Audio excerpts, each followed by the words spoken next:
Olá, olá, seja bem-vindo, seja bem-vinda, você que está acessando esse conteúdo que vai falar sobre pathwork.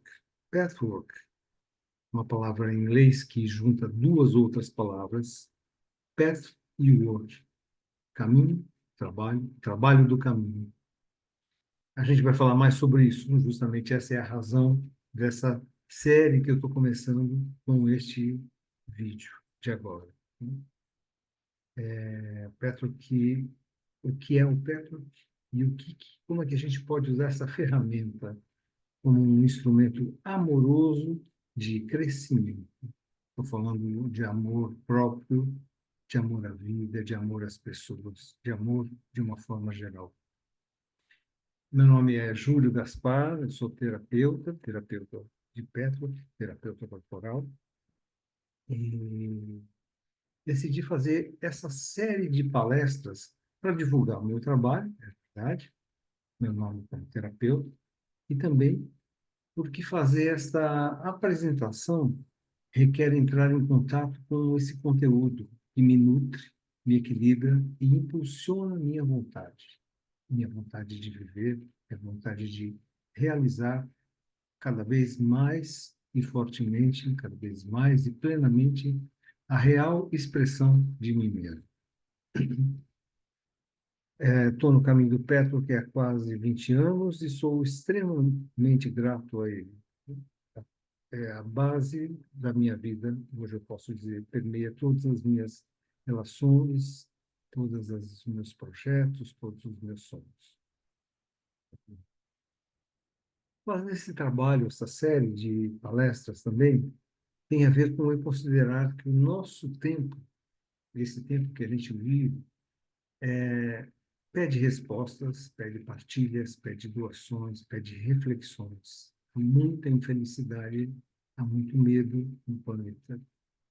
Muitas vezes pensamos que estamos perdidos no meio de uma floresta escura e não reconhecemos um caminho que se estende adiante de nós. E Petro me trouxe esse caminho. Então eu quero dividir isso também nessa série de palestras. Nós precisamos conhecer e trazer para a luz, trazer para a vida, a força que já existe dentro de nós, o acolhimento que nós podemos nos dar, um acolhimento que podemos nos dar a nós e aos outros, e também contribuir com o universo, partilhando com a vida o tanto que a vida nos dá, o tanto que a vida me dá.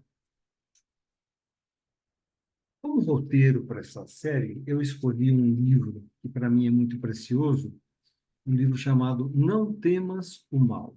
Não Temas o Mal, de autoria de Eva Pierrakos e Donovan Tezenga. São dois norte-americanos. Aliás, a Eva é austríaca e o Donovan é um norte-americano. Esse livro é editado pela editora Cultrix, aqui no Brasil, se encontra à venda, é fácil de encontrar, e eu sugiro fortemente que, se você gostar dessa palestra, compre esse livro, porque é uma ótima leitura.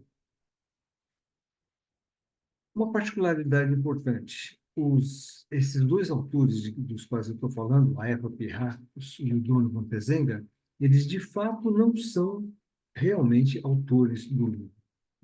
A maioria, a maior parte das ideias e das palavras aqui foram proferidas por uma entidade, um ser desencarnado, que se autodenomina o guia e que foi canalizado por Eva Pierrakos.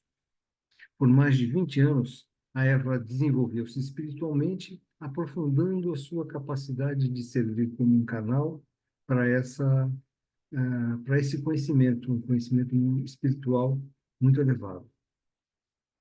O texto que aparece no livro e que vai nortear o nosso ciclo de palestras resulta então de uma compilação feita por Donovan das sessões de Eva com esse guia que ela canalizou.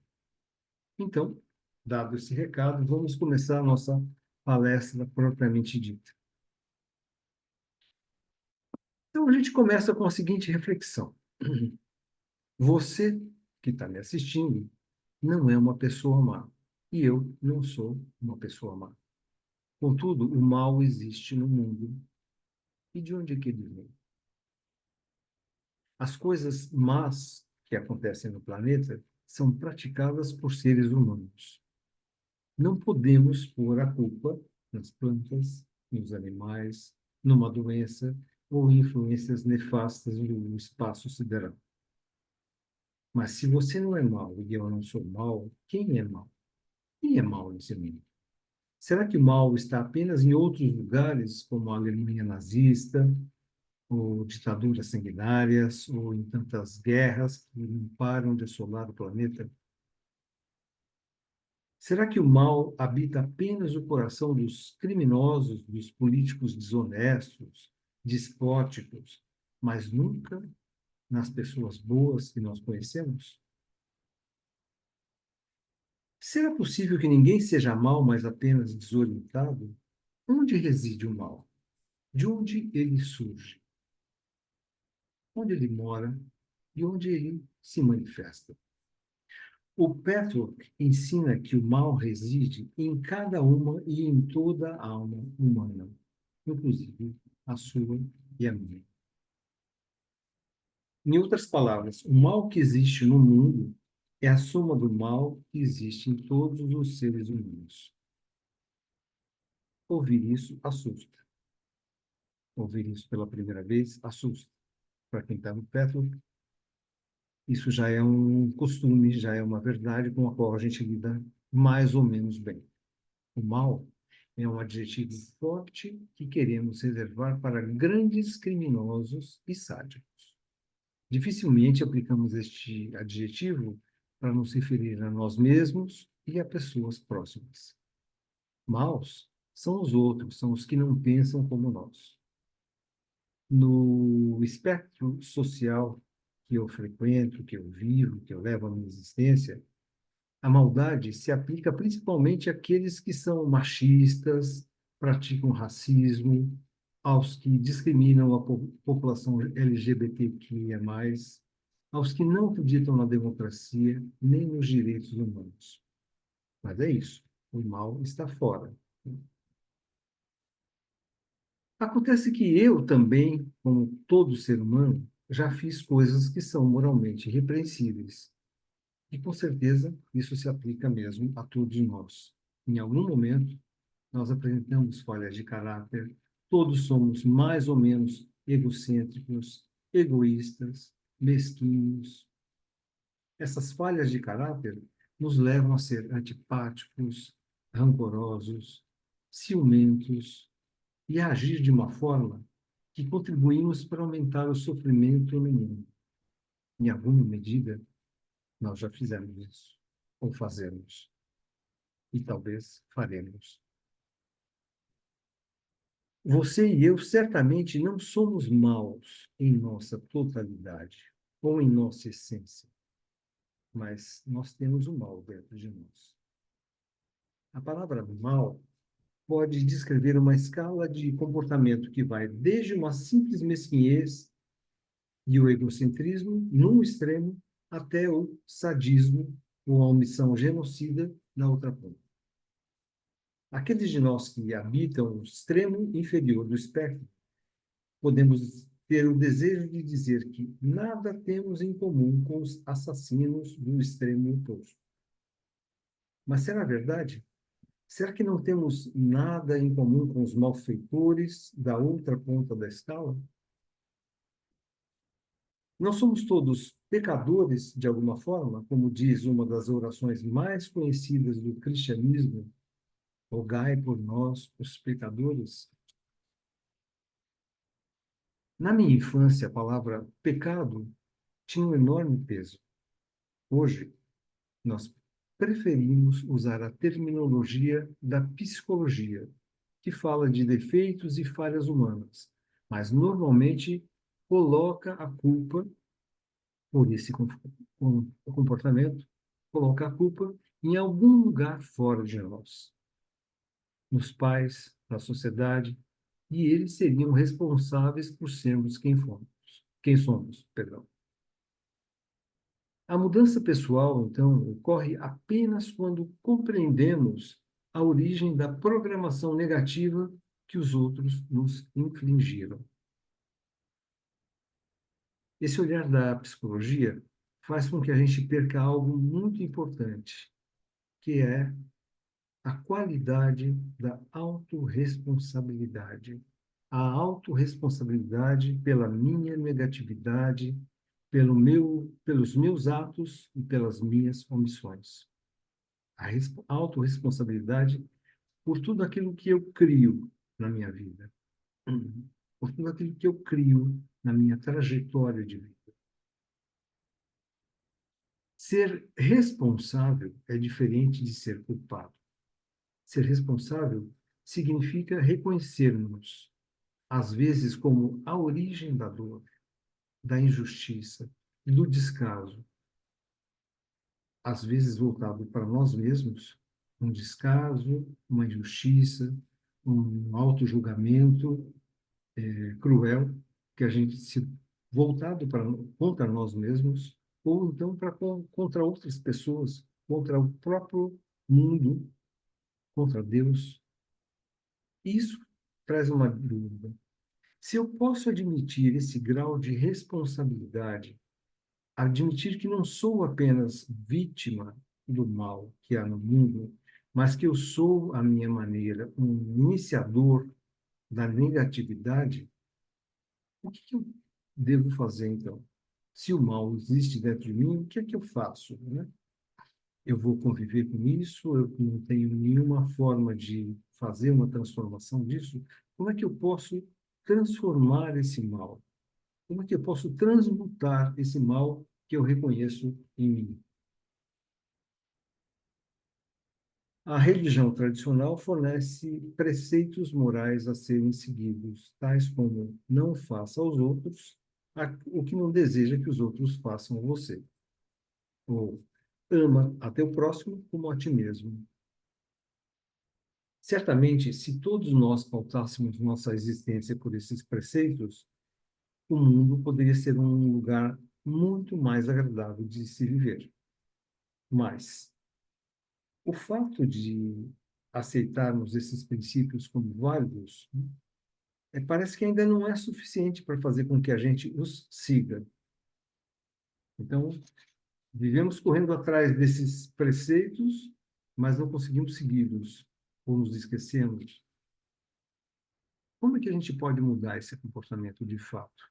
O que é que precisamos fazer para nos tornarmos mais amorosos? Com muita frequência, a religião tradicional diz: esforce-se mais. E aí tem uma frase do Jung muito interessante, né? Ela é citada, né, nesse livro, Não Temas o Mal. Então, eu não sei qual é realmente a fonte dela, mas essa frase diz que todos os esforços que são feitos para ensinar crenças ou condutas idealistas às pessoas que sabem que jamais poderão corresponder. Esses ideais são pregados por pessoas que sabem que eles mesmos, elas mesmas, nunca corresponderam e nunca corresponderão a esses elevados padrões. Então é isso. Eu vivo querendo atingir determinados preceitos, não consigo, recebo uma missão de esforce-se mais, e isso é feito por autoridades religiosas, por exemplo, que vão dizer coisas que eles mesmos não conseguem seguir esses preceitos. É interessante isso. A vasta maioria das mensagens espirituais fala sobre a bondade essencial dos seres humanos. Fala da nossa natureza divina final. E isso é uma mensagem valiosa. Mas, como a gente está vendo aqui, a gente também tem a nossa sombra. E o que que a gente faz para lidar com essa sombra? A mensagem que chega com Eva Pierrakos, o Petworth, ensina-nos que o mal pode ser encontrado de alguma forma no coração de cada ser humano, mas ele não precisa ser temido e nem negado. Não por acaso, o livro que a gente está seguindo aqui se chama Não Temas o Mal. Esse é o grande convite. O Petrock oferece um método para que possamos ver claramente o nosso lado escuro, sem compreender as raízes e causas desse mal e o que é mais importante, transformar esse mal que há em nós. O resultado dessa transformação será paz no coração. E só depois que essa paz no nosso coração for alcançada, é que haverá paz na terra. Até lá, é muito trabalho. O mal não é para ser escondido e desprezado. O mal em nós não é um território a ser destruído. Pelo contrário, nós precisamos conhecer esse território que é habitado pelo mal. Nós precisamos conhecê-lo e trazê-lo à luz. Só temos o poder e a condição de transformar aquilo que conhecemos. Então, eu preciso conhecer o mal em mim, saber como ele se manifesta, em que contexto ele surge.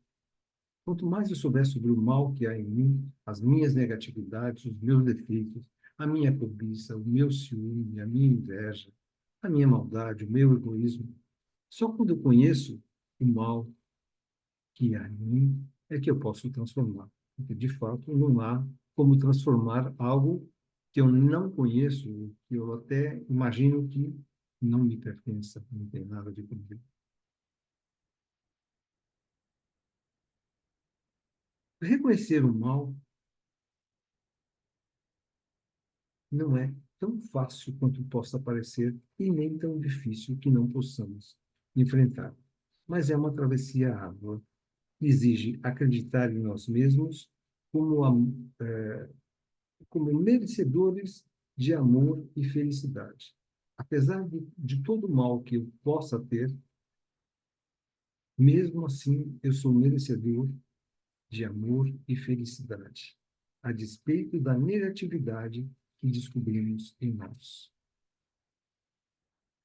Exige essa transformação, exige acreditar que a negatividade existe em nós e se manifesta, e que descobri-la por meio da nossa autoobservação já é parte do nosso processo de transformação.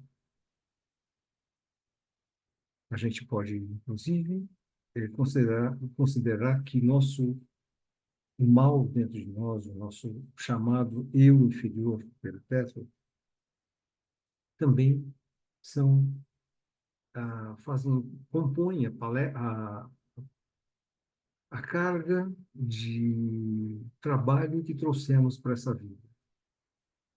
Então, é transformar essa negatividade que vamos identificando dentro de nós, desvelando na nossa psique, no nosso comportamento.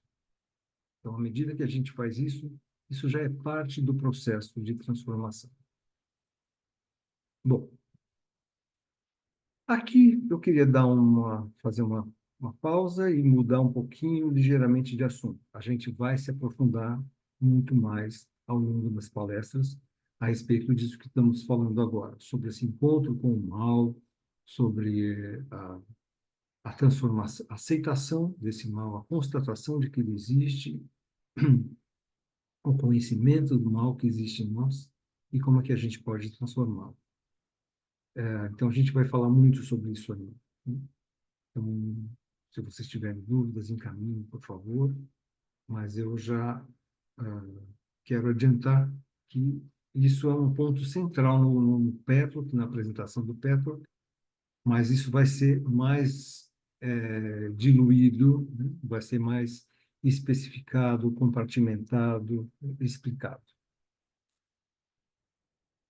Então, queria voltar a falar sobre Eva Pierrapos, o guia, o Petrock, e o Petrock especificamente. O material em que se baseiam as nossas palestras foi originalmente transmitido por via oral e não por escrito. Então, a Eva Pierracos, de fato, como já dissemos, ela não é a autora, ela é o canal através do qual esse conhecimento chegou a nós. O verdadeiro autor, então, é um ser desencarnado, que falava através de Eva quando ela entrava num estado alterado de consciência. Este ser, este autor, ele nunca se nomeou, ele nunca falou de si e ele não exige qualquer culto a ele. O material que ele transmitiu ficou conhecido como Palestras do Petro. E o processo de transformação pessoal exposto nos ensinamentos é conhecido como Petro, Trabalho do Caminho. O guia colocou toda a ênfase no material exposto e nenhuma ênfase sobre a sua fonte, sobre a sua própria existência. Em uma de suas últimas transmissões, ele disse, abre aspas, não se preocupem com o fenômeno destas comunicações. Não se preocupem com a origem, de onde elas chegam, por que elas chegam dessa forma. A única coisa que importa compreender no início de uma aventura como esta é que existem níveis de realidade que vocês ainda não exploraram e não experimentaram, e sobre os quais podem, no máximo, teorizar. Então, a gente pode ter muitas opiniões a esse respeito, mas ele está pedindo que a gente considere que há muitas coisas, há mais coisas entre o céu e a terra do que a gente imagina, do que a gente conhece. Então, há muito ainda a conhecer. E que aceitemos isso da forma como chegou. E experimentemos seguir isso, sempre sobre o crivo da nossa crítica, da nossa análise, do nosso julgamento. Levem em consideração, diz o guia, que cada personalidade tem uma profundidade da qual ela mesma pode não ter qualquer consciência. Então, há um mundo dentro de nós, há um mundo dentro da nossa psique que a gente ainda não conhece. Então, este é o Petro, que é sempre esse convite a que a gente se visite, a que a gente se conheça, a que a gente se familiarize com processos que a gente nem julgava, nem imaginava que ocorrem dentro de nós. E do enorme poder que a gente vai adquirindo e da enorme liberdade de escolha para a nossa vida que a gente vai tendo à medida que a gente se liberta de crenças errôneas, de comportamentos rígidos e cristalizados. À medida que a gente ganha consciência, a gente ganha liberdade de escolha. Então, um pouco esse processo de transformação do mal que há dentro de nós. Muitas vezes eu cometo o mal por coisas que são pouco claras na minha vida, como a inveja, como o ciúme. E se eu vou me libertando dessas crenças, dessas pseudo-defesas, começo a escolher cada vez mais aquilo que eu sinto, ou aquilo que eu posso sentir. Como é que eu quero encaminhar isso dentro da minha vida? De 1957 a 1979, o guia preferiu, através de Eva, 258 palestras sobre a natureza da realidade psicológica e espiritual e sobre o processo de desenvolvimento espiritual pessoal. Mais uma vez, palavras do guia. Este caminho exige de um indivíduo aquilo que a maioria das pessoas está menos disposta a dar, a verdade para consigo mesmo. A exposição daquilo que existe nesse momento em mim. A eliminação de máscaras e fingimentos e a experiência da sua vulnerabilidade. Então, tornarmos-nos vulneráveis, assumirmos a nossa vulnerabilidade, que ela já existe. Nós não nos tornamos, nós já somos vulneráveis e não temos consciência disso. por medo dessa vulnerabilidade, a gente assume muitas pseudo-defesas. Isso também é algo que a gente vai falar muito mais no futuro. Então, esse é o único caminho que conduz à verdadeira paz e integridade. Então, as palestras do Petro, elas apresentam um método de autoobservação e uma estrutura teórica que podemos usar para organizar e compreender aquilo que a gente observa. Uma parte desse trabalho pode ser feita individualmente, mas para a maioria das pessoas é muito mais profícuo, é muito mais proveitoso trabalhar com um facilitador ou um helper, um terapeuta de perto.